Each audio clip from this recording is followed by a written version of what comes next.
And welcome back to Game 3 between Schalke and Giants with the score tied. Both teams are looking to get one step closer to that spot in EU LCS. That's why we're busting out the great music in the background. I have a lot of trouble not singing along. I nearly did then, but I thought it would probably not quite be. It calls to you, doesn't it? It just calls to you. Listen, Giants, they have side selection in game number 3. They've picked red side, as has been their want all promo tournament long. They've not picked blue side a single time in the promotion tournament. It didn't help them in game number 1. No. But the team fighting comp in the late game helped them in game number 2. That's why we had even one apiece. I mean, the problem with game 1 was they picked a bad matchup to actually counterpick top lane, which wasn't a counterpick at all. They ended up losing the lane, wanted the scaling with the Camille into the Jace. Adaptations now in the third draft of the game. Tristana once again banned away, more like game 1. Yep. Giants don't want Schalke to get that as a first pick. And Lucian as well. So continuing to remove that champion that troubled Giants from round 1 of the promo tournament. Third ban for Schalke when we're looking at some of the previous options. Poppy was something that was there. Elise is still up and available in terms of high priority. Kalista is still open as well. Maybe that's first pick, maybe it's first rotation for Giants. I think at this point Schalke is saying, okay, we don't want to see a Poppy come out, even blind picked. We know the Elise wasn't that much of a problem when Gilius played it because he didn't have enough early game impact to actually get Giants further into the game. So we're going right the way back to the first draft of the day. Jarvan picked up for Schalke. Flex potential likely to be in the jungle here for Memento. That's what worked out very well in game 1. I mean, it looked great when Memento was backing up Smittyj, dunking him over and over. And if this is Galio Elise, it is identical pick and ban to game 1 of the series. I feel like Galio Gragas might be better if you really want it here. The Elise was fine and is a good early game snowballing jungler, but these games have had 0 kills before like 10 minutes. So I think the Elise shouldn't be as high a priority as a lot of people would normally expect. And something that let's judge this game on. How well does Jizuke's Galio handle those ultimates? Where does he go in? What does he jump onto? How early does it happen? It's something that the Analyst desk was talking about. Quality of those early games, kind of like the old TF ultimates. Anyways, on the other side, going back again to game 1, similar picks, but this time around pivot. Rakan, Corki for Schalke. Yeah, of course that Corki worked very well for Caedrel in game 1, being able to shove in Jizuke's Galio. Now, I don't think they're going to pivot that Galio to the top lane, but it is an option. If they do end up locking the LeBlanc, of course, we've seen other hovers here coming through. Jungle is the most likely pickup here. I think Maokai makes a lot of sense for Gilius. Deficio was talking about how he likes seeing Gilius when he's just able to start fights, and that's exactly what they're going for here. All right, so the jungler's AD carries and most likely mid lane locked in here for Giants in phase 2. Smittyj's Jace nearly insta-banned. Not surprised to see that one after how well he performed in game 1. The Morgana is the reply for Jactroll. There's some big smiles on the faces of Jactroll and Giants members once that champion is banned away. Because if Janna's still available, Janna will be the direction they go if they want an Ardent Sensor coin user with the shielding. Now, of course, there is a second ban available for Schalke, but that means Schalke won't be able to take away the Cassiopeia they took away in game 1. Already banned away. Yeah. They have already taken it away. You are correct. I was looking at other options for middle lane. We might see the likes of Galio's already there. It's okay. It's going to be a long day, Trevor. We'll catch up. We'll catch up. What do you think of the Cogmore ban? No AD carry locked in for upset yet. Obviously, Tristana's off along with Kalista, and it's the Gnar in reply. So Janna's still available here for Giants and allow the counter pick for Ruin. Then we need to see an ADC for Schalke. We've seen the Cogmore out of upset before. I don't necessarily think this is the greatest composition to have put it in if Schalke were looking for it, but they also want to take away one of those scaling threats, remember, because these games are going long. If you can take away the late game carries, Upset might have to play the Caitlyn that comes through at this point. So I like that Giants are looking towards other options to remove from Upset's champion pool. He may just go Varus if he wants a lane-winning AD carry. It's been very good for him. Oh, and there we go, locked in. So the last time that we saw Upset playing on Varus, last week, phenomenal. He's 3-0 on the champion, 14, 1, and 20. Yeah, 34 KDA, pretty good. Ridiculous performance on that champion. And we're going to get a split pushing top laner once again. The Jax, not necessarily the only reason Schalke struggled in the previous game. What do you think of it this time around? I think blind picking Jax can be very risky. If we see a Rumble come out here, at least that magic damage can have a decent amount of threat against him. Jax doesn't necessarily like win a lot of matchups, so he is a scaling pick. Gragas is another AP threat that you can run up in that top lane. It could even be the Maokai, although both of them kind of give over a lot of the laning phase prowess. Jax will be fine with that and take a scaling matchup, but you have phenomenal front line for Giants here. 4 frontline tanks, 1 carry. Where is the... Oh, they're so reliant on minitroupax. Now, if you were to rely on anybody, minitroupax is one of the guys you should feel comfortable leaning back onto. But 4 tanks for Giants, they are, for lack of a better phrase, hella committed to late game team fights here, Stress. I don't even... So, this late game threat out of Xayah needs to get a bunch of kills and a bunch of gold early on, otherwise Xayah won't live up to it. You mentioned the Sivir being that kind of big threat. Xayah can have that impact, but look, Schalke, they've got decent curve to their game. They've got early and mid game and late game, whereas you can't quite say the same for Giants. They've got decent ability to team fight, but if they fall behind, very difficult with only 1 damage threat. So what is the key to victory here then for Giants? As we mentioned, 1 damage threat. We know the scaling is more balanced for Schalke. They've also got a split push threat. For Giants, it's basically like land crowd control on 1 person, try and catch them before a fight ever happens, so that only having 1 damage threat doesn't really matter. For Schalke, if they can, again, get Memento into the fights, be able to punish minitroupax for being the only damage dealer, then Smittyj will just push the side lane all day long. This Jax, we saw it out of him last week. That's a very, very tough champion to pull off, but he's been given basically an almost free laning phase. What we've seen from both games this series already, the team that has tried the split pushing shenanigans is the team that has fallen over. Both times that slightly more team fight style team composition worked, but Giants have thrown a small curveball our way by giving some mixed AP damage from the Maokai, Gragas, Galio.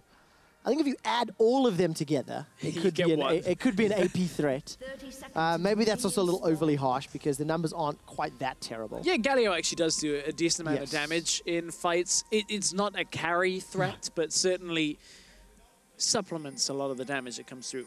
I think the thing for me is if Giants get ahead and get resistance and armor and everything early on, then Schalke are going to have a real tough time with a scaling Jax, with a scaling Corki to actually output the damage. If Giants fall behind and they don't have those resistances, these 3 damage threats from Schalke will just eat through the front line of Schalke. Right, now I want to see the Gilius of weeks gone by show up. I want to see Gilius ganking the bottom lane with Jizuke and Ruin coming to join the party, make those Alistar tower dives backed up by Galio, backed up by Gragas a reality. Because you have to get minitroupax ahead. He had a great game on Tristana previously, but now he needs to do it again because his whole team is built around him, much like our narrative in game 1, right? Yeah. Kind of vibe of a Giants composition. Yeah, although it's sounding a little bit like Ebenezer Scrooge right here. You don't want to see the Gilius of Christmas Future come through. That always tells a bad tale. We'll see exactly which Gilius actually shows up. Second game was a lot better out of him. He had that engage. Everything looked good from Gilius. And again, Gragas, another one of these well-rounded champions. A lot less focused on just 1 cocoon. Yeah, going to have more versatility. Playing forward, playing backward.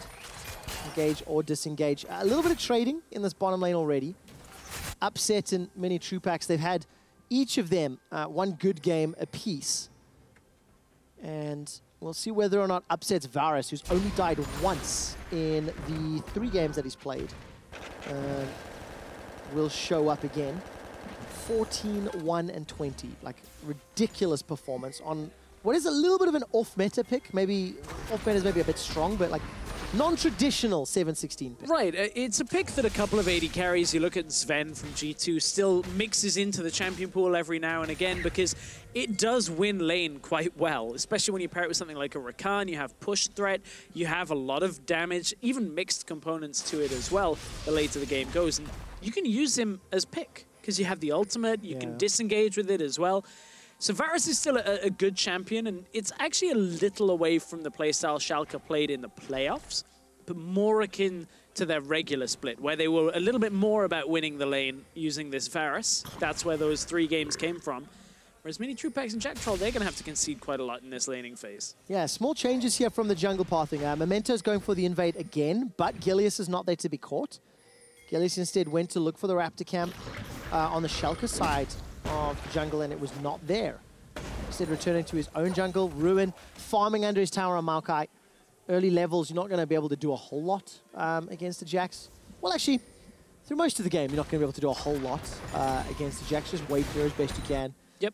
Use those saplings in the Bramble Smash. And that's the thing, is when, even before all the Maokai reworks and everything like that, Maokai in the top lane was basically a free lane for whoever played against him. Because although he does have a little bit of threat, a little bit of damage that comes through, generally, you just farm on both sides of the matchup. And without jungle presence, Gilius, Memento still not even looking towards top lane. Not a lot's going to happen for a while up there. Yeah, you talked about farm lanes. What about mid lane? By the way, it's double teleports this time around. Memento going to threaten some sort of move onto Jizuke's Galio, but he's going to get bullied away. The reason it's double TP without an Elise now, a lot less reason to cleanse. You'd only really be looking at Ruin for that W, the route that comes through. So Caedrel just says, no, I can match your TPs, everything's going to be great. And that would indicate that Caedrel should have a better early game compared to the first time we saw these two. Caedrel's early game was good enough as it was. Yeah, exactly. Jizuke with the first TP back into lane. He's going to push Caedrel out. Gets a full combo on that Justice Punch, and we quickly get a glimpse down bottom. Engage onto Jactroll. He's going to get a good pulverize backwards and headbutt. Stun comes down as well. With the dash from the Battle Dance. Norskeren's out to safety. But just look at the previous game matchup. Oh, let's see whether or not any shenanigans happens. Yeah, because upset minitroupax. This is the stats from game 2 where minitroupax Tristana 100% kill participation. Yeah, we've had quite low kill games, but everything in the last game did revolve around minitroupax. On that Tristana, a lot of resets came through, and he was able to just hop through the fights. A lot of double kills happened throughout that game, and really that was enough for Giants to be able to put their stock in minitroupax. He was able to just sit very safely and push through, but that's a high damage percent out of both AD carries. You could see how the impact of having these scaling mid laners actually means the AD carries have so much more on their shoulders in this series. Look at the Duran taunt there onto Caedrel. Yeah, those percentage now, damage percentage also tells you how heavily team-focused the game was. Gilius was making his way down to the bottom lane before we started talking about that matchup. They popped the Blast Cone, stuck a couple of wards inside Schalke's jungle. But Gilius has not had the same slow start. All right, Body Slam Flash. No, not. Maybe not with Flash still available. No, not without level 6 as well, is the other half of that. If Gilius had his cask, that might be worth a Flash for Flash. The thing is, Caedrel's actually losing out this matchup a little harder than he would anticipate. Now, he's having to recall, which is where the CS advantage will open up again. And that is a little bit contrary to game 1 of this series, where Caedrel actually was bullying Jizuke quite effectively. I wonder if Jizuke's changed his runes or masteries or anything along those lines. Caedrel's going to stick around. 6-0 on Corki during Challenger and promos, but now he's missing the wave, missing the experience, and he's missing time because he opted to stick around. I have a feeling a lot of it is the fact that Gilius hasn't been pushed back on, like on the Elise in game 1, where Gilius didn't have the time to go into mid lane, wasn't able to really help out, but now Gilius a second time invading against Memento. We'll see if this one is more successful. Definitely with the help of Jactroll. So this is good. This is growth. Early game mistakes from earlier in the series not being repeated. Support here for Gilius on the invade. Admittedly, it's a different champion, but it's the play style that matters, right? Gilius didn't get bullied out of his jungle by Jarvan. Managed to invade to steal away the red buff, and Giants still with a minor gold lead here as we approach 8 minutes. For now, I don't know how well the Giants can play football. Schalke, don't know how good they are at football either. That would be an interesting one, to see whether the Schalke lineup could actually play, whether they've been training like that. Because fitness is part of their regime, right? It is a lot of indeed. teams mix that in. I think I saw Schalke and Fnatic play a football game after Challenger Spring. This is several months ago. Okay. But there was a bunch of players that got together, and I don't remember 100%. I need to do a reminder or a refresher. Smittyj is playing for the wrong game here, look. He's trying to be a mighty duck, not being Schalke. Not going to help you out here. But look, Ruin's wearing the Maokai onesie, so that's definitely not going to help you in either sport. Nature's Grass comes down. First blood should be picked up, not with the flash though. Ruin is followed by Memento. Body slam flash comes from Gilius. First blood picked up by Giants. Caedrel gets one back on the end as Giants get a second kill.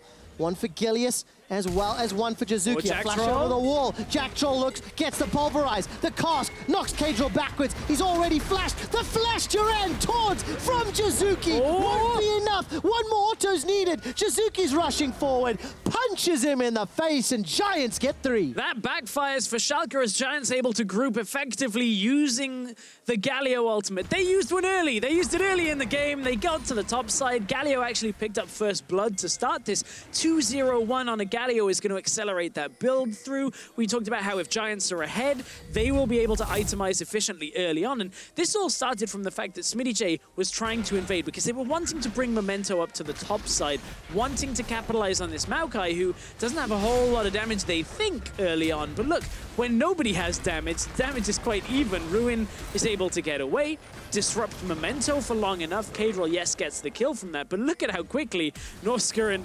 Jactroll was on his way up through the river, was able to land that cowbell, land a lot of crowd control. And this is what this composition is based around. You find individuals and lock them down with crowd control. Caedrel stuck around. That auto, I don't know whether it definitely was the costing of his life there, but he stuck around trying to just get a little bit more, trying to get the life steal that comes back from that Warlords, but it wasn't quite enough. Did not work out in Jactroll's first purchase of those Moby boots. They just paid for themselves, basically. On that great roam, setting Jizuke up. He's come back to lane with a Haunting Guise, I'd like to point out. So while we mentioned the slight lack of AP damage, Haunting Guise is going to help them out. And Gilius starts off the Mountain Drake. It's on top of a ward. And actual Schalke vision in the river, definitely the central lane down to river is pretty strong. So they've got a lot of information to work with here. Oh, there's TP advantage for Giants here at this point, though, because look, Smittyj doesn't have his. So Giants could look to capitalize. That would leave Ruin's tower in trouble if Schalke were able to commit to this. Giants end up getting the Mountain Drake for themselves. So again, going from strength to strength in this game. Ruin is on the way towards a righteous glory. So this is going to all be about team fights for Giants. Yep, absolutely. And lots of parties around minitroupax. If the front line can survive, nice. That was very cheeky indeed. And just to dash forward, wins out the trade a little bit. He's got Ninja Tabby, as well as that Glacial Heart. A little bit of armor, a little bit of HP. But it's just the farm lane, isn't it? We need to see the impact that either Smittyj can unlock on the side lane, or that Ruin can bring to a team fight. Yeah, and that's the frustrating thing. With that Glacial Shroud now building into Righteous Glory, Smittyj now has to try and beat the itemization. Now they go on Ruin. Oh, I love the engaged synergy. Teleport coming down for Jizuke. Oh, he's bought enough time. Dying sometimes. Sat Magic keeps him alive just long enough for Jizuke to arrive. Here comes Caedrel, though. Match TP with TP. The ult? Ruin decides to re-engage. Sat Magic buys a few seconds longer. Ruin survives. Walks out with his life. Quick flash down to the bottom lane as Gilius is looking for a target. Upset and Norskeren dash and dive for their lives. And at the end of the day, Memento's the only one that goes down. Ruin managed to get away on such little health thanks to the damage reduction that came through from Jizuke. All across the board there, Giants basically winning out on the trades. Jizuke has so much damage with this Haunting Guise that they do have a secondary threat this early on in the game. 3-0-1 on this Galio is going to be nearly unstoppable. Phenomenal start to game 3 here for Giants. They've accumulated a 2,000 gold lead that will spike to 3,000 with the tower first blood. They got Mountain as well. They got the actual first blood. It's a great start with a different style of team comp from what they've run earlier this series. And again, it comes from Schalke trying to make a play on the top side of the map. They're trying to snowball Smittyj. Remember, we said if Smittyj gets ahead, this Jax provides a late game damage and side lane push. But look, they jump on Ruin. It's enough time to bring... Look at how far Jizuke actually starts. So he couldn't have got in range by walking. They know they still have the Galio ult available. Ruin is able to just survive long enough. Oh, damage reduction. He dodges out the rocket using the untargetable frames from Twisted Advance. Ruin walks away with no health, no mana, but his life intact. And another kill goes to Jizuke. Oh, great start here for Giants just before 15 minutes. After the 2 previous games that were a little slower tempoed, Giants are now using that hero's entrance extremely well. Liandry's Torment completed for the Thunderlord's Galio.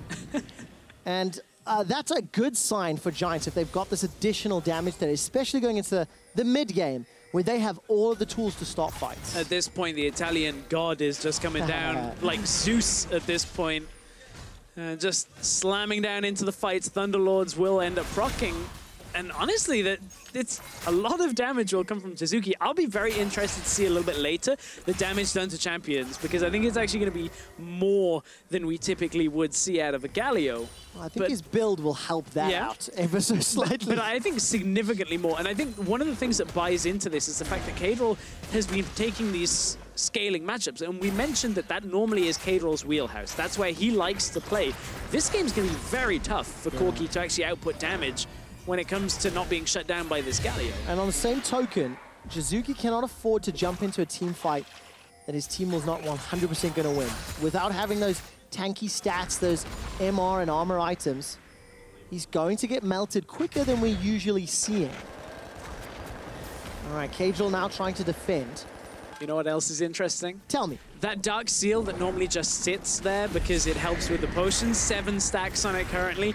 Maybe see a Magi's come through from Jizuke if he ends up wanting to go that route for more damage. Look at how they're collapsing on mid lane for Giants here.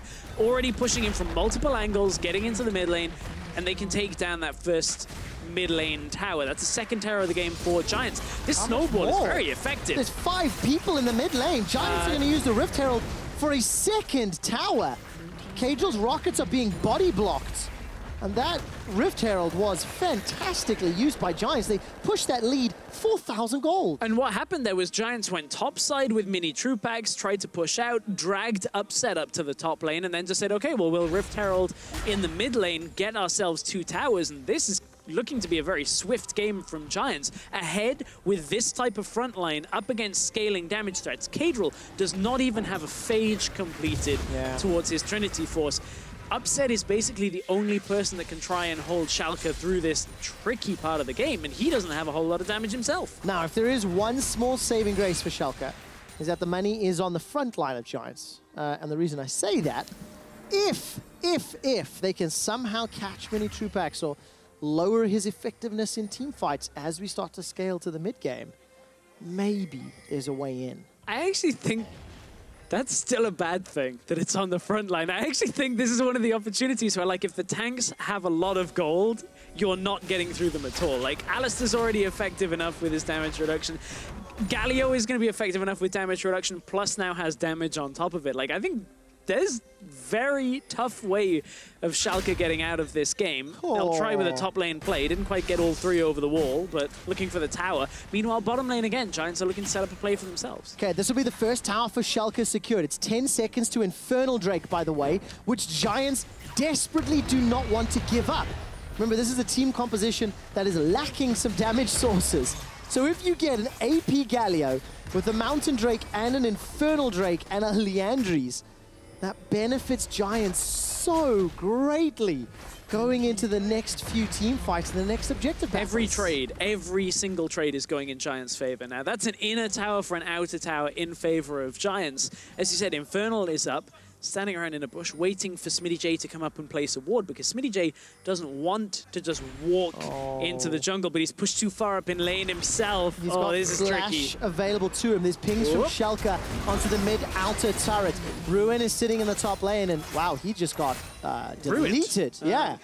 Jizuke could TP here to the mid lane if they wanted to defend, and look, they can collapse from the side. In fact, Jizuke may be close enough to ult here as Ruin goes in. All right, manages to dodge. The Corrupted Twisted Advance rather, throws down Nature's Grasp. Now look at the damage. Norskeren's already down. Memento gets rooted up for a few seconds. Summoner heal used by Upset. Ruin and Jizuke, again, they are just bursting down Schalke at every opportunity. At this point, they're trying to make us look foolish for saying they only have one damage threat. That is certainly not true for this game anymore. Now, Giants have the opportunity to go for the Infernal Drake. They're going to be able to take that down, increase their damage. Like, if that happens again, Giants will look for a Baron from that and will look to end the game very quickly because Schalke cannot create enough presence out on the side lane for Caedrel or Smittyj to push their lane out. I am just still flabbergasted by the amount of damage coming out. I can't play by play quick enough to talk about the people who are just getting popped. All right, 10 stacks on that Dark Seal for Jizuke. I haven't seen if he's recalled, so might be sitting on quite a lot of cash as the Essence Reaver. 2.1k. And there we go. As sitting in his pocket, 1,200 up for Ruin still to spend. And the wave clear is so strong. 402 on Galio. And there you go. Total damage dealt to champions this game. Who's carrying for Giants, Stress? Well, Jizuke and Ruin are certainly putting a name for themselves that tanks aren't just about soaking damage. Yep. You can also output it. We've seen like Maokai's do okay damage and because you're trading a lot, but normally it's not quite this amount where you're actually killing people quite quickly. And to go back to something we were talking about earlier, how both teams could opt to play around the top laners. While Ruin's not dealing the damage, his Maokai has been instrumental in many of these plays. The fight in the river earlier, ganks in the top lane. And let's see what Ruin decides to do. He's currently trading with Smittyj. Teleports available for both. And actually he's doing pretty well with that passive. Yeah, has the Bramble Vests as well now, and the Barmy Cinder, so has a lot of this passive damage that trades just back onto Smittyj. There is a few options for Schalke to actually get back into this game. Of course, it's going to be based around getting some kind of an engage where Giants aren't ready to react to it, but look at how fast Giants are able to always respond to any engages. If Memento blindly tries to catch out minitroupax, Galio's going to arrive, Ruin will TP in. Like, there's so much denial of fighting just from the front line showing up that Schalke have to find these very small windows from Giants where they make a mistake and just absorb farm until this Jax and this Corki are ready to come online. Stress. I'm seeing multiple pings onto Baron. Giants started or thinking about it, then the call is to back away. Crucially, there's a control ward for Schalke inside the red buff area. Oh, look at Giants. Righteous Glory, remember, has been completed. He's going in. All right, Upset is the target. Twisted Advance comes down. Hero's Entrance lands as well. Upset is already blown up. Schalke didn't even get Smittyj to finish. They're going for an inhib here at 20 minutes. 21 minutes on the clock. Giants engage. Go, go, go. Comp is now knocking on the inhibitor turret. Recall not used yet by Smittyj. Actually, he ran all the way back. Flash from Gilius. That's going to fall ever so slightly short. Jactroll moves forward. The quickness buys a few seconds of time. But now all of a sudden, Smittyj forced to run for his life. Flash as well. Giants look to break open the inhibitor, trading a lot of damage with Caedrel. They're unable to secure the objective. They need some minions for backup. They did get the inhibitor tower, though, for now. That inhibitor is a little bit more elusive without the minions. So Giants back away. They'll reset, spend some of their gold. 1,600 on multiple members of Giants right now. This is an opportunity if Schalke were to try and get towards Baron to assume control.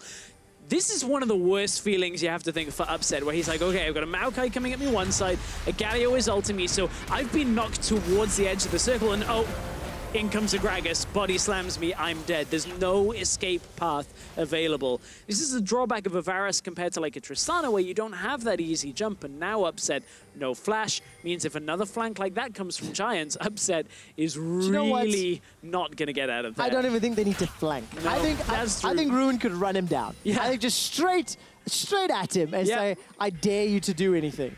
And you know, in Picks and Bans, we had all these questions about split pushes and engages. The team with more engage has been the team that seems to win so far. And Giants have got engaged everywhere. All 5 members of Schalke peel away from the Baron. It slowly resets. I didn't see whether they had vision on Gilius recalling out there, but that was one of the only plays that Schalke would look to get here, get the teleports out of Giants if they can. I don't think they were seriously committing to the Baron. and that's why they just drop back away. Caedrel did use his TP to start that play, though, so maybe a little bit of miscommunication on that investment. It was a 1-for-1 trade. Yep. Ruin not going to be able to play the side lane, and looking at the itemization, Jizuke's picked himself up a Medjay Soulstealer. 10 stacks already for a guy who actually has not played any Galio this split until this tournament, or sorry, today. That's a bold move, and it's paying off. It is. Maybe that's why. He's like, I don't like playing this Galio in scrims where I don't do anything. I want to play AP Galio. Let me play it. Finally ends up playing it. Doesn't have any intention now of dying at all with that Medjay's. Well, no one ever has intentions of dying. But it sends a very clear message that it's just like, I'm going to play frontline, but I'm so far ahead that at this point you can't do anything to me. Like, all of his items have that hybrid damage plus tankiness to it. Abyssal Mask, of course, will give him that extra damage on enemies that are nearby. Man, it's just working out in favor of Giants. Baron is started. Smittyj needs to teleport soon if he wants to join this one. The rockets from Caedrel pull a little bit short. The target so far is Norskeren. The entrance comes down. Norskeren's already dead. Knock up onto the Memento. He locks Giants in the Cataclysm, but it will not be enough. Upset is locked down, and the back end, Smittyj gets taken out. The winds of war in favor of Giants. Caedrel, the last man standing, and Giants say they want the game. It's a 10,000 gold lead. It's a 10 kill lead, and they're in a 5-on-1. Yeah, they don't even want the Baron at this point. They know they have the inhibitor. They know they can walk the minions through. 25 seconds still on Upset, and Giants have looked so incredibly good at denying Schalke's composition almost anything they want. You don't want to be team fighting with Jax. Smittyj wants to be in the side lane, but with this much engage, Giants have said you cannot escape our team fights, and now they're looking to push forward for the win. Oh, the Nexus turret #1 has fallen. Caedrel and Memento doing what they can to defend, but there's just not enough damage. Now, all of a sudden, 4 members of Schalke are here. The damage comes down, but it's so far messy. Trades back and forth. Ruin running for his life. Jizuke sends out the Winds of War, unable to get the kill. Giants just short of winning the game. But the damage is done, and they trade a few more kills. But at this point, the inhibitor hasn't spawned enough super minions to be a full threat here. Schalke might rush out to the Baron if they can at least clear some of the pathways there. It's a difficult thing because Gilius is still alive. They're not actually opting for it yet, but we might see one last-ditch attempt at the Baron out of Schalke as we come out of the replay. Giants were on the Baron. They started it off, and as Schalke came into the fight, you can see the Galio ultimate looked to line up to hit multiple people. All of the crowd control comes through. The flashes from Schalke to avoid the Galio ult are enough that Giants have already basically won this fight. This is the play. Schalke were trying to start this Baron. Gilius is right here, though. If he steals this, the game is already over. Nature's Grass starts to fly across the Schalke members. Baron down to 1,800. The quickness used to buy some time. And God, Gilius taketh everything from Schalke. Baron is secured. Schalke are squandered. And the team is being squashed. Giants with a phenomenal Game 3. That's going to be it. No TPs to get into the base quickly, but there's also no Nexus towers surviving for Schalke. They're just going to be able to run right down the middle lane, walk into the base, and take this to a 2-1 series. Look at the player cams.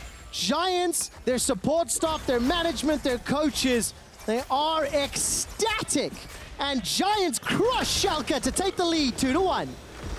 What a different game to the first two. Giants say, okay, we played the slow game, we played the more carries game, now let's just play the fighting game. I'm gonna bring as many crowd control effects to the fight as possible.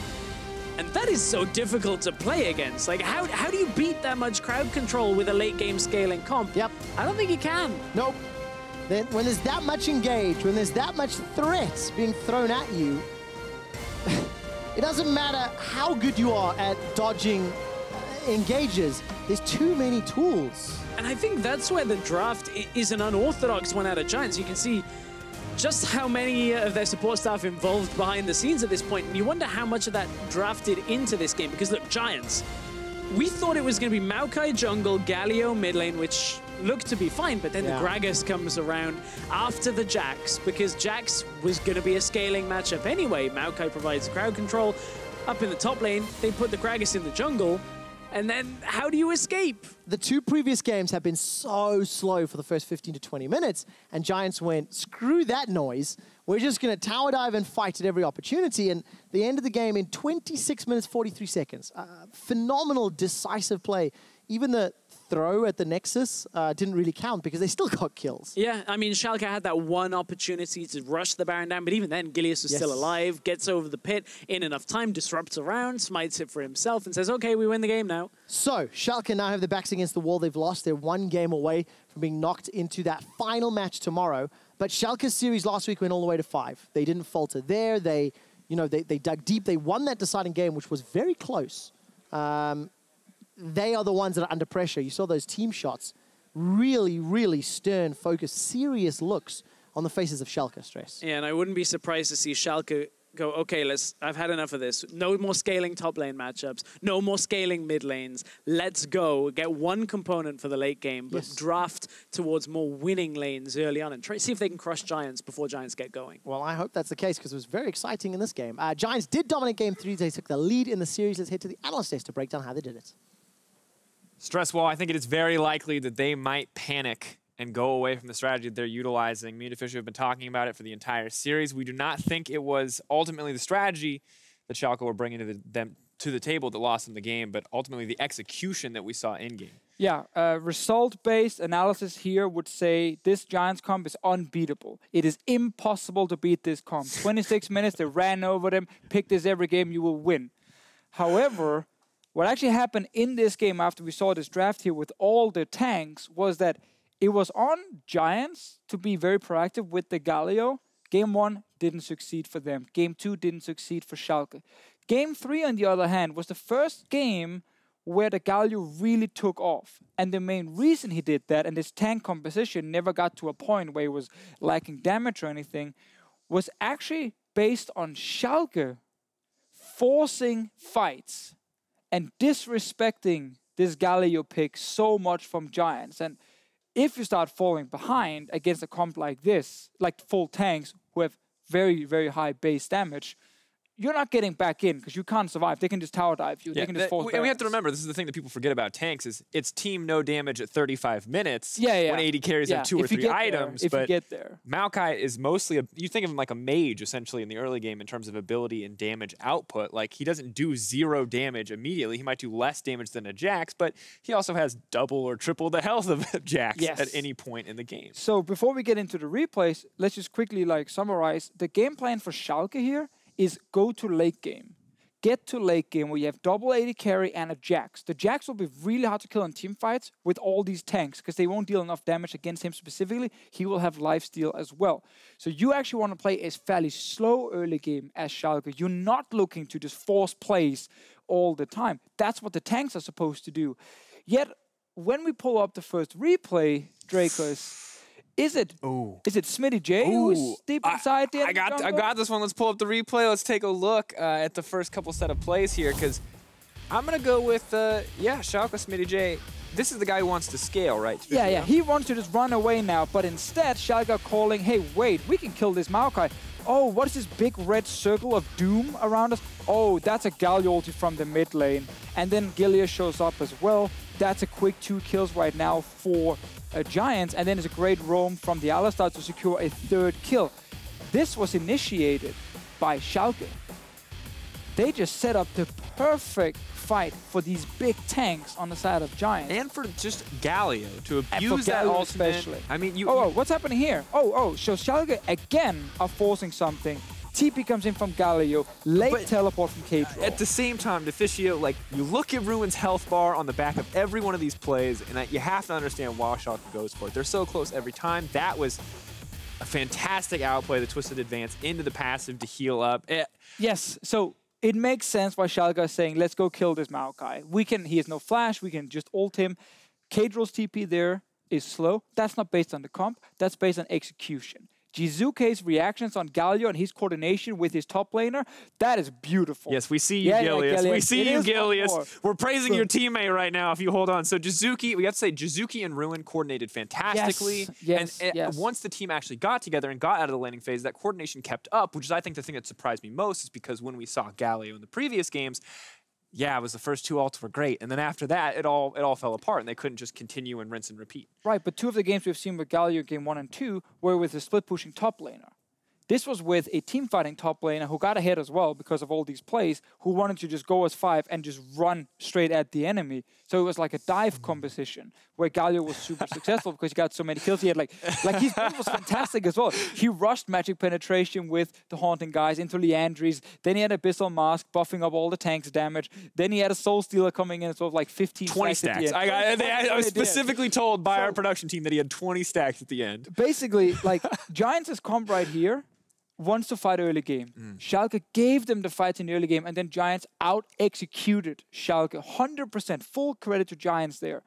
But I really do not hope Schalke panics completely and just goes like, this comp was terrible, we can't do anything with this, because it was actually based on their play in-game. That's true, and with this rough execution you talk about, we want to look at Giants out-executing. We do have that fight that they won around Baron. I would say the game-deciding fight, although from there Schalke did take a few more gambles, and really just once again, a testament to the coordination of this team and knowing how to utilize the lead they've built. Exactly, and here you can see the tanks are just not taking any damage. They even have more DPS than the different carries on the side of Schalke because, well, they are still waiting for items. They are still waiting for more time, and these tanks with the high base damage, who spikes on like 1 or 2 items, are just running over them. And the thing too, you have to remember, right, is that yes, Corki probably does more damage than a Maokai, but he doesn't do more damage in 2 seconds than a Maokai, a Galio, and you know, every single one of these options, and a Gragas, right? Those guys use 1 rotation and kill 1 carry immediately. Right.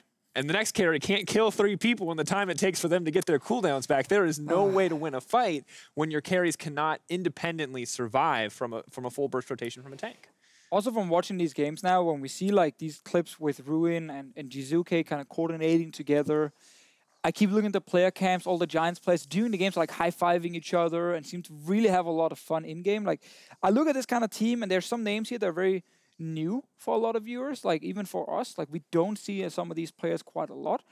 If they make it into the LCS, like this is the kind of lineup I just want to see stick together. Because the way they're playing with each other and the way they're reacting with each other as well, and the coaching staff that we're seeing on the picture, like when we show the teams, that's the kind of team you want, where it is more than just one guy doing something individually. It is actually the entire group of players clearly working well together. Well, they're still going to have to find one more win before they go any further. This is what Giants have been fighting for all split, and now they're 1 win away from achieving their goal. Find out if Schalke can strike back and meet us back here for Game 4 after the break. Blood should be picked up, not with the flash though. Ruin is followed by Memento. Body slam flash comes from Gilius. First blood picked up by Giants. Caedrel gets one back on the end as Giants get a 2nd kill. I go from there. Go kill him. I flashed on. Nice. Pushing me, Jarvan comes down. Those entrance lands as well. Upset is already blown up. Dead. Knock up onto the Memento. He locks Giants in the Cataclysm, but it will not be enough. Upset is locked down, and the back end Smittyj gets taken out. The Winds of War. Aaron down to 1800. The quickness used to buy some time. And God, Gilius taketh everything. They are ecstatic. And Giants crush Schalke to take the lead 2-1.